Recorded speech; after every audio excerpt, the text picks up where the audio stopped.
Yeah, want to go over this one?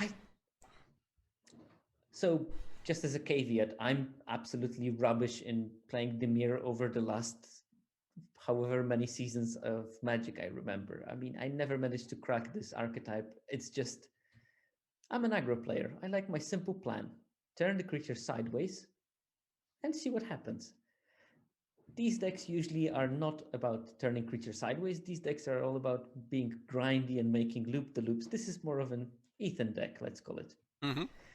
And I always have a problem of finding the philosophy that is driving this deck. And look at this from this perspective. I put the Betrayer King, the uncommon, the snow uncommon, and I see, Let, yes, let this me deck let me wants to bring be. it up. Where is It's in it? the corner. It's in the Yeah, corner. it's in the corner. Yeah. And this requires 3 snow mana to bring it back from the graveyard to the battlefield, which is super strong. Don't It get me is. wrong. It's a very powerful. Okay, but that tells me you want to be snow. What it tells me actually is that it's probably not a blue-black card. It's a green-blue card with a splash of black, or a green-black card with a splash of blue with heavy snow. That's what it tells me, Probably. honestly. And I think I put it actually in my green-blue skeleton. Then I look at the other uncommon, and there's the Trickster God's Heist. And that tells me, oh, you want to play some kind of small utility creatures and trade them for something bigger. And then you might want to trade some kind of odd enchantment or artifact for something else. It's just so much not fitting the Betrayer King. It's just those two cards are two completely different things. Yeah, agree. Then I have something like the Tergrid's Shadow, the Sacrifice 2. And this tells me I want to trick my opponent into playing early foretells, maybe, so that they develop their board, and then I just slam them with this and make them sacrifice 2 creature before I can play something, and then turn my foretell cards and start aggroing. And it's like, these are 3 different plans. So I had a problem of how to build it. In the end, I build it as a snow deck that tries to utilize some of the mechanics of the powerful uncommons, but I don't think it's a particularly synergistic thing. And when we said that this is a set for synergies, I don't think it's going to be that strong. And maybe there is a better build that, I don't know, build something on controlling, and hopefully there is going to be one archetype when I can use the 3/7 knight in black as my kill spell, basically to ping them out with losing 3 life every turn. Maybe this is the deck where you sort of self-mill, because there's quite a lot of self-mill. Ramp yourself into lands by bringing them back from the graveyard, reanimating. There is some reanimator team in there, and maybe this is the sort of a deck. But I just don't think that there's tools to play that kind of a grindy game when my opponent can play turn 1/1/2 flyer, turn 2 aura on it, and just kill me in 7 turns. So yeah, but coming back to how we built it, I put the Betrayer King, the sacrifice 2 creatures or spell as a sort of like plan of dealing with the early game and dealing with the late game. Another uncommon I have is the Hailstone Valkyrie. That's another kind of finisher effect, because I have enough snow that I can make it reliably into a 6/6 flyer with trample. So hopefully that can close the deal relatively quickly. And probably, if I draw four snow-covered lands and I play it on turn 4, the opponent is like starting to think that might end very quickly for me. There's a lot of removal, a lot of card draw. I put 2 Feed the Serpents to Behold the Multiverse. This is again a card that I would probably like to play when I have my Tegrit's Shadow in hand. I want to probably foretell for turn Augury Raven or something else, and then basically when they play 2 creatures, make them sacrifice it and start developing my board. Right. If you have I put Talgrid's Shadow in hand, your first 4 turns are pretty scripted, right? At that point. but I don't want to make them think that I'm doing it. So I just will try to do something. Maybe maybe play The the disciple. ice the Icier Manipulator. That's a great one. Oh, right. The Disciple is good, yeah. Maybe I will play the Priest of the Haunted Edge, because that will make them play more creatures, and then on the turn I'm playing the Tergrid's Shadow, I can actually kill one and then make them sacrifice the other two or something. I like it. I like this is the kind of plan that I want to do, and but it's a nothing deck really. What I like about it, and it's something that I realized in the Zendikar Rising, more and more I like my mana curve to be 2 drops and 5 drops and nothing in between. The in between part is filled by spells, because I noticed that lots of the 3 and 4 mana creatures are meh. I mean, they're better than the 2 drops, but that's not a big compliment. Mm-hmm. And then when I start seeing 5 drops on my opponent's side, they just don't do anything. So they're not really great in aggro, because in aggro I'd rather spawn 2 drops on turn 4 than play 1 4 drop. Yep. And in control decks, they're just not impactful enough. So actually, when you look at this deck, my 4 drop slot is quite filled with the removal and card draw. Yeah, and the Raven, which is a fine turn 2, then turn 3. 2 drop. Yeah, basically. Sweet. So that's what this deck has for it. And as you can see, I played quite a lot of Snowlands, also of color duels. They're going to be super important if you want to activate the, what is it? Is it Narfi? Pooh, I'm not the one that's going to pronounce the cards correctly, Sierkovitz. I leave that to Ben, basically. Oh, now it's Ben. It is Ben. They switched roles, actually. Yeah, no, I know, but it's just Ethan is not a specialist in Germanic languages. No, you mentioned... doesn't get his... I don't know if you listened 2 episodes ago, he was thanking a new patron that was called Jeroen. Jeroen. I'm pretty sure it was Jeroen, but... Yeah, you have an advantage there, right? You lived in the Netherlands for a while, so... I did. I know my Jeroens from my... What do you think of Skull Raid? I kind of like it, actually, but people were lower on it than I was. I like the idea that that's always generating value, right? I like that it almost never has a downside, which is great. It's even a draw spell somehow. I kind of like it. 4 mana draw too? I put it in here because here I think it can actually play a much better role here than in an aggro deck, because here it can really hurt aggro decks against you, because if they lose 2 of their last threats and they are now forced into the top deck mode, you're much more likely to stabilize, and then you have more card draw from other sources. And if you draw it super late, yeah, just play it and draw 2 cards. And what it also might do is it might incentivize people that will be afraid of it, and they will be thinking that they're playing around it to keep lands in their hand, which is always a bad thing to do, and which is great. I love cards that make my opponents make suboptimal plays. Yeah. And okay, I will just discard their 2 lands with pleasure if I knew that maybe they will, at some stage, they will miss that 1 mana to double spell. Yeah, fully agree. I kind of like the card. Fatvos in chat asks, do you think Icebind Pillar will be contested? If I have been block picking Snowlands, do you think I can try to wheel it? I don't think so. The card is so powerful. And also, unlike Narfi, I just can't read it. This is the thing. I see it in the slow. I guess it's Narfi. It's Narfi. I'm pretty sure it's Narfi. Narfi requires 3 Snowlands. And when you think about it, with 5 snow-covered lands, you almost have 0 chance of using the ability at turn 6. Correct. Icebind Pillar just requires 1. It's super easy to get 4 or 5 snow-covered lands into your deck, so that will be splashable in almost every blue deck if you happen to pick up some snowlands and you're not afraid of playing some tapped lands as well.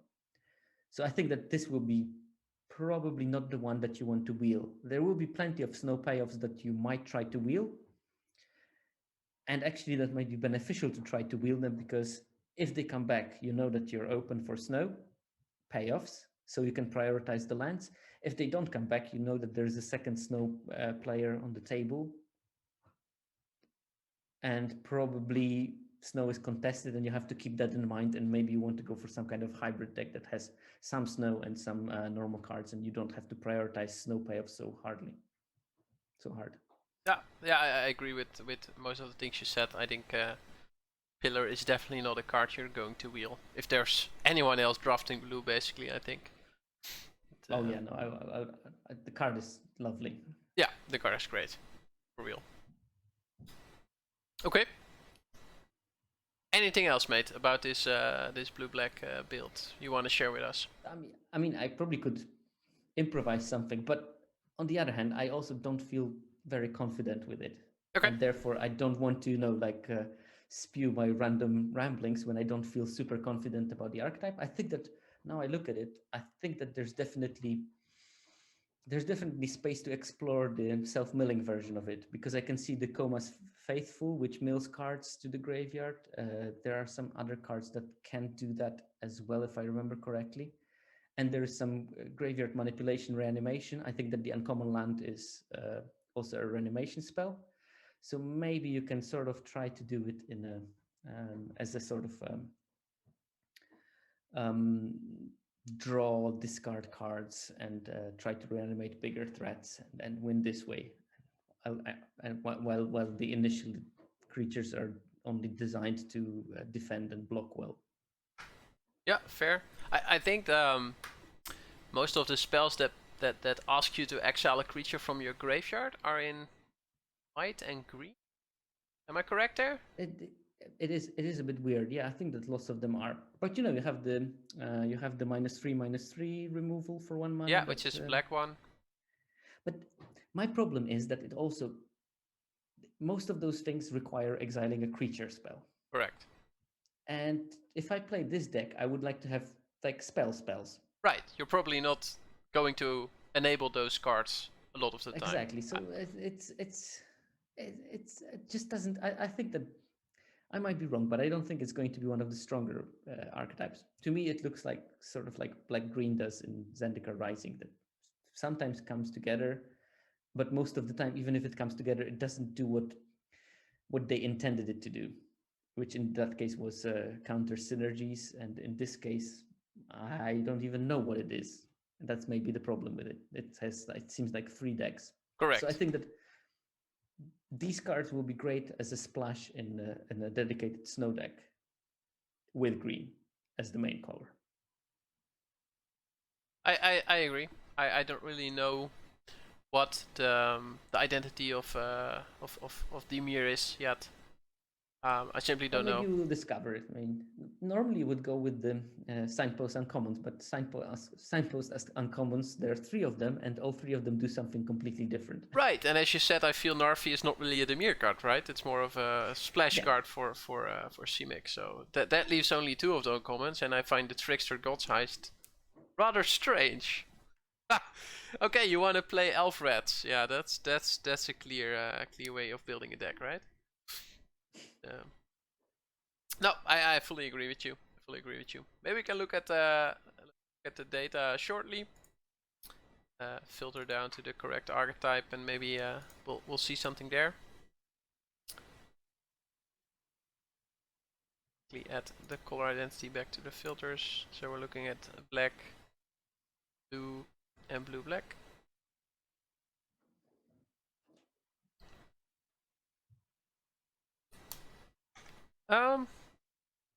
I think overall power of the creatures is a bit higher than we saw in Rakdos, right?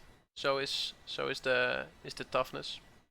So less the graph That's is true. Also, if you look at it, look at the poverty in common 2-drops compared to the 1-drops or 1-costing spells. This is telling you something that well, blue is really bad in terms of 2-drops. Yeah, I think most of the time they will be foretelling on 2. If yeah, well, that's the plan, but there is no foretell payoffs for blue-black. It's fine when you're blue-white. Correct. There were some sweet foretell spells though. I mean, I don't really think it has to pay off, right? If you can have a big turn 3 or a big turn 4, I think that's a payoff in itself. If your opponent is not quick enough. I'm just skeptical of the big turn 3 in this particular deck. I think it might have a big turn like 9 or something. But the problem is how you survive till that moment. That is very fair. Best commons are obviously the 2 black spells. First blue common that we see in the tier list is actually the Raven at 3.25, so that's a C+. So the best blue common is a C+, which is kind of telling, I must say. Yeah, but I think it might be better here than in some other blue archetypes. Ah, right. So you would give it a bit more than a C plus for blue black I specifically. would still give it. I would give it a C++. C plus plus. But Fair enough. No, I get what you mean. I get what you mean. Of course, the Ultimate Multiverse, of course. I think a C plus is great. Yeah, it's a great card. I think it's more of a C plus plus than the Raven, I would say. And yeah, I think in this archetype you really need card resources because your power is not there. So at least maybe you can win with quantity, if not quality. Yeah, agree. On the other hand, I think that this Elder Fang Disciple is actually quite weaker than in other archetypes because in all the other black decks, I think it's a very good resource after it hits the board when you can just sack it to the village rites, where you can play a trick on it and then make them discard another card, or there's plenty of things to do. Right. Equip it, and then it becomes like all of a sudden a 4/1. Right. The only synergy here is the Trickster uncommon, right? The Saga that allows you to. Here it's a speed bump, yeah. You can trade it off with the Saga, or it's a speed bump. Basically, you play it, and when they start attacking with more creatures, you just block one and soak 3 damage in, and hopefully play something that can actually deal with it later. Yeah, agree. Third blue common, according to. I think this one is great. Yeah, I think this one is going to be really good in this archetype. Yeah, so because it's a chill bringer.